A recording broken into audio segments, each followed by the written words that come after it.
Hi friends, എല്ലാവർക്കും നമ്മുടെ പുതിയൊരു വീഡിയോയിലോട്ട് സ്വാഗതം.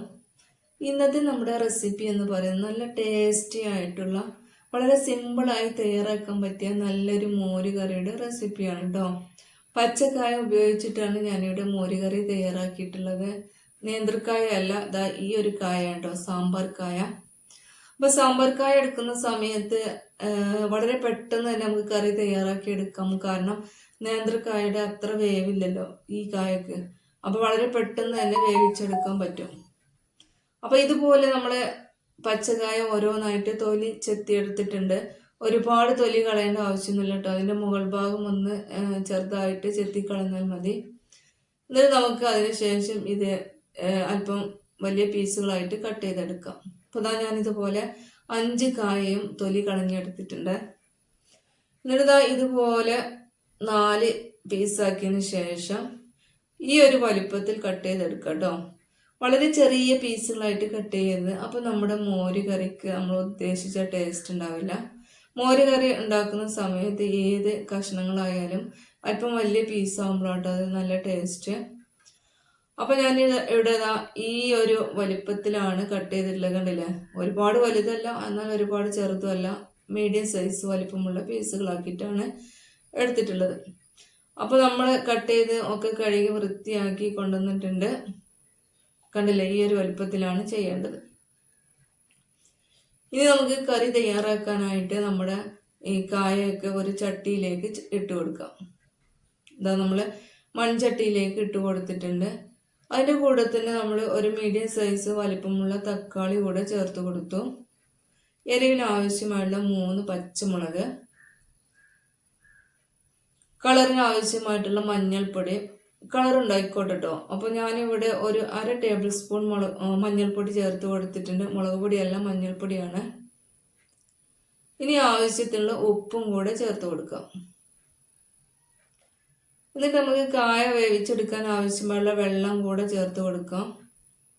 ഒരുപാട് വെള്ളമൊന്നും ചേർത്ത് കൊടുക്കേണ്ട ആവശ്യമില്ല. കാരണം നമ്മളിതിലേക്ക് അരപ്പ് ഒഴിച്ചു കൊടുക്കുന്നുണ്ടല്ലോ. അതുപോലെ തന്നെയാണ് നമ്മുടെ തൈരും. അപ്പോൾ അതുകൊണ്ട് വളരെ കുറച്ച് വെള്ളം മതി. കാരണം ഒന്ന് ചൂടാകുമ്പോൾ തന്നെ ഇത് വെന്ത് കിട്ടും.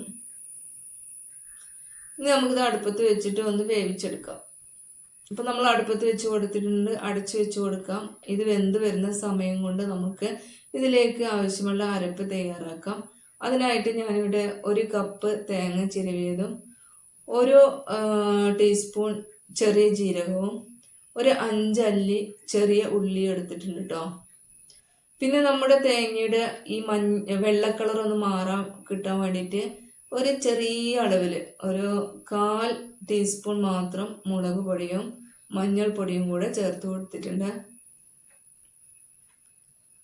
ഇനി നമുക്കിത് നല്ല പോലെ ഒന്ന് അരച്ചെടുത്തിട്ട് വരാം. നല്ല പോലെ അരക്കണം കേട്ടോ. നല്ല പോലെ അരയുമ്പോഴാണ് മോര് കറിക്കുള്ള നല്ലൊരു ടേസ്റ്റ് ഉണ്ടാവുക. അപ്പോൾ ചതച്ചെടുക്കരുത്, നല്ല പോലെ അരച്ചെടുക്കണം. അപ്പോൾ നമ്മുടെ അരപ്പ് റെഡി ആയിട്ടുണ്ട്. അപ്പോൾ നമ്മുടെ കായയും അതുപോലെ തന്നെ നല്ല പോലെ വെന്ത് വന്നിട്ടുണ്ട് കേട്ടോ. കണ്ടില്ലേ? ഇനി വേവിക്കരുത്. ഇനി വേവിച്ച് കഴിഞ്ഞാൽ നമ്മുടെ കായയുടെ പുറന്തലിയൊക്കെ അടർന്നു പോരാനുള്ള സാധ്യതയുണ്ട്. ഇപ്പോൾ ഇത് നല്ലപോലെ വെന്ത് കിട്ടിയിട്ടുണ്ട്. ഇതിലേക്ക് നമുക്ക് നമ്മൾ അരച്ച് വെച്ചുള്ള അരപ്പ് ഒഴിച്ചു കൊടുക്കാം. അരപ്പ് ഒഴിച്ചു കൊടുത്തിട്ടുണ്ട്. ഇനി നമ്മുടെ ഈ പാത്രം കഴുകിയ വെള്ളം കൂടെ ഒഴിച്ചു കൊടുത്തിട്ടോ. ഈ ഒരു വെള്ളം മതിയാ.